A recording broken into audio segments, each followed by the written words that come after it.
I just want to run you through my procedure for setting up a project in Premiere in terms of what screen resolution and pixel shape size, etc. you probably want to use. My methods of doing this have changed quite recently, so I just want to just run this by you and show you what I'm currently using anyway. There's no necessarily right or wrong way, but this is how I do it. So let's open up Adobe Premiere.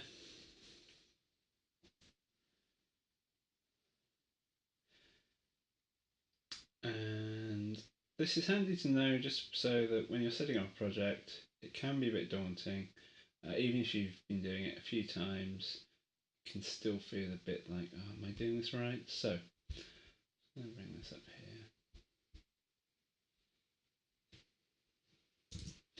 here. Okay, so I'm going to open up a new project. This first window that pops up, again, remember this is just for if you're importing video by sort of playing out the video and capturing it via the software. You don't necessarily need to worry too much about this. So I'm going to just call this vid. Give it a name and make sure you always save it somewhere sensible, as in you'll know where it's going. Because if you start saving your project files in different places than your video files and you just save them on desktop and in random places, you'll enter a world of pain if you're trying to then move your project or export your project or go back to working on it from a different computer. That sort of it just can become a bit painful, especially if you're using shared computers. So anyway, that's fine. Let's name my project. Open up my project here. Now, one way to go about setting up a new project is to just import your video. So if I import some video here, some terrapins, and if I drag video onto the timeline, whoops, it will set up a new project for me. Now this is absolutely fine if you know that the video you shot is all shot from the same camera, it's all shot at the resolution you actually want your final video to be in. But by and large, I feel this is a bit sort of not the best way to do it, simply because you don't necessarily have control over all the factors, especially if you're downloading video to use, you're using some other video, found video, using video off different cameras, off a phone, off a DSLR.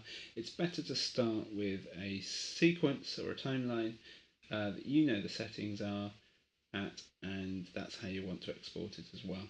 And you can bring the other video in and change that video in accordance to it. So I'm going to just undo a bit of this. So, well, I do know this video is shot at 1080p, which is full HD. Screen resolution is 1920 pixels, or 1920 by 1080p. That's full HD. Regular HD is 1280 pixels wide by 720 pixels high. That's why it's 720p or 1080p.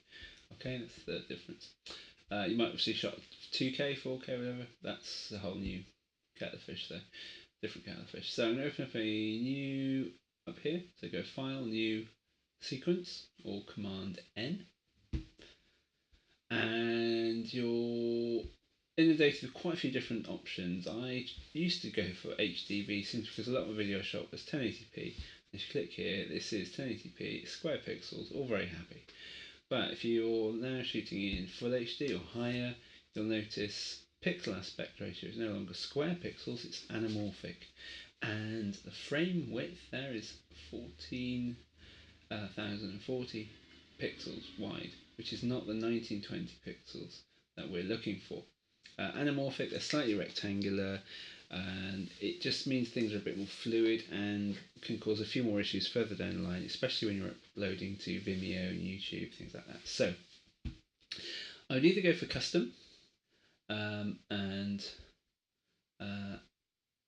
in which case there's no custom setup yet, so we need to make our own custom, or I found the most straightforward one at the moment is AVCHD. Now AVCHD is, I think it's a proprietary format originally by Panasonic, but it seems pretty straightforward and will do the job for most things. As you see up there, it's recorded in for let's see 720p, it's 1280p, 720, 1280 pixels, 720 pixels, square pixels, non-anamorphic, and the full HD or the 1080p. Go for the P rather than the I.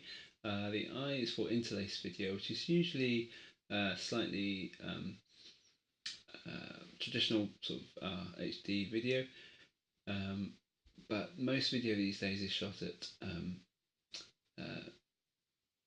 progressive scan, so P. And if you can see here, it's square pixels again. So full HD is the 1920 pixels by 1080 pixels, non-anamorphic. That's what we want. The number at the end of that is different frame rates. So 25 frames a second is traditionally a standard video frame rate. 30 frames a second is also a traditional video frame rate, but from different countries.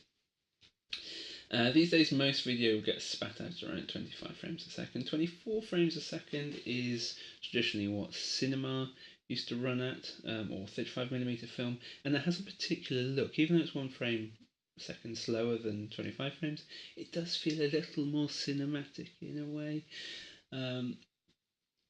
I probably wouldn't normally go for these high frame rates, the 60 frames or 50 frames, unless you're Peter Jackson. Generally, they can make things look and feel a bit sort of sped up or cheap if you're not very careful. And most video you're shooting won't be that speed. If you are shooting video at, say, 50 frames or 60 frames a second, it's likely to be then used for slow motion video. So if you put a 60 frame a second or 50 frames a second video into a 25 frames a second timeline, obviously it's going to be half the speed. And that's the sort of slow motion, the nice smooth slow motion that you're looking for. So generally, by and large, let's go for 1080p or 720p if you want to be slightly smaller file size and screen size. 25 frames a second, I'm happy with that. I'm going to click OK. Now I'm going to drag my video into here, and it's going to come up with a warning. This clip does not match sequence settings. Now I know for a fact it is definitely 1920 pixels by 1080p. It's the same screen resolution, it's square pixels, but the frame rate might be slightly different. I think I might have shot at 24 frames a second, but for this I don't mind.